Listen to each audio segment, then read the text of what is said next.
Hey guys, it's Zalk, and I'm sorry I haven't uploaded in a while.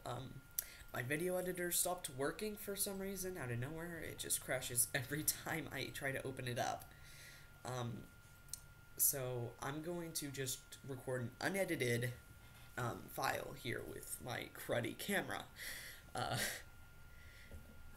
um, I do hope that I can upgrade the camera to some like 720p or maybe even 1080p in the future. But for now, I have this and it gets the job done. But anyway, let's get started with the build.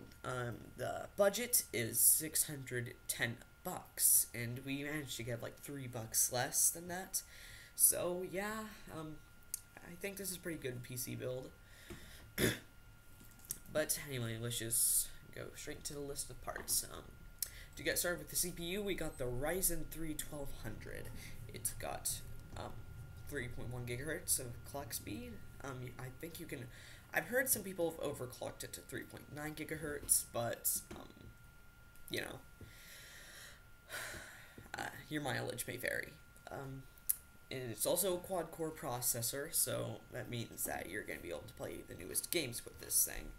And this shouldn't bottleneck any graphics cards up to the 1066 gigabytes, which means you're going to be getting a lot of performance out of this.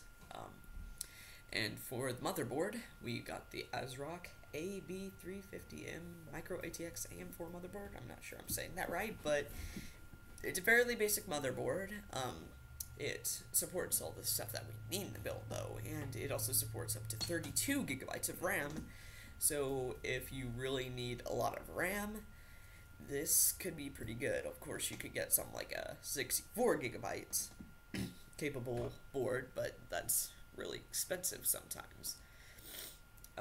So for the RAM, we got the G.Skill Ripjaws V-Series 16 gigabytes. I could do 8 in this budget, but I decided, why not just put in, like, 16? Some, new generations starting to come to where 8 gigabytes turned from the mainstream to minimum. And that could mean that we're going to have a lot more games that absolutely require 16 gigabytes eventually. So 16 gigabytes is the way to go right now. It's 2666 megahertz, I do believe, and it is DDR4, so that should give you a little FPS boost over some like DDR3. And for the hard drive, we got the Western Digital Caviar Blue 1TB 7200 RPM internal hard drive. That was a lot to say, but it's got, of course, a terabyte of space, so you should have plenty of storage to fit some like videos, and of course your games. I know a lot of people might want to get an SSD with this build, but in my opinion, you should just get some like Intel Octane memory, because it not only does it make your hard drive faster somehow, but it also gives you, it's also pretty small, but I think there are only certain motherboards that support Intel Octane, so anyway, for the graphics card, this is probably everyone's favorite part of a build, the heart of the build, as people would say. And for the video card, I chose the EVGA GeForce GTX 1060 3GB. This is a very good video card. It doesn't perform that much less than a 1066 gigabytes, unless you're going to be raising the resolution above 1080p, but this is mainly for 1080p gaming, not like something like 1440p or 1080p ultra wide. So I think this would be good enough for now. So anyway, let's go to the case.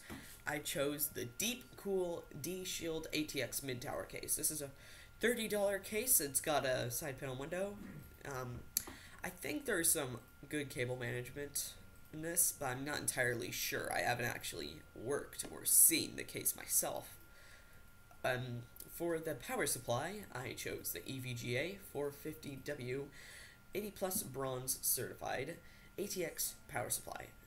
Again, a lot of words, but basically it's 450 watt and it's 80 plus bronze, so this is going to be a pretty it's going to be a pretty good power supply for what you're going to need. Now, some people might think that's all in the list, but I decided to add a little extra thing, because this can really help with the aesthetic of your PC build. Of course, aesthetic is not, of course, going to make your computer be able to run Crysis 3 at max settings on its own, but it can really kind of add more of a, environment, or not environment, atmosphere.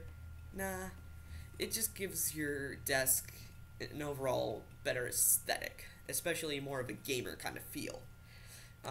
And I chose some green LED strips.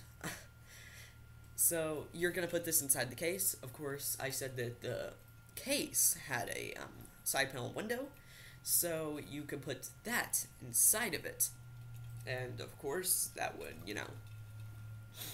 make it glow, of course, and you'd be able to see your components inside of it easier.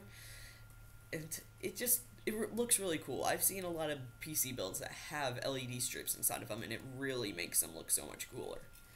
So that's gonna wrap up this video. It should perform pretty well in 1080p games. I'll be doing a benchmarking video once my friend Jaden buys this PC, because I built this for him. He has this kind of budget. He wanted me to build something for him, and of course I built it for him. And I really do hope that he enjoys it and it lasts him a long time, because this is pretty expensive. Not for a PC, but even then, PCs are just overall expensive. Anyway, I hope you guys enjoyed the video, and I'll see you later.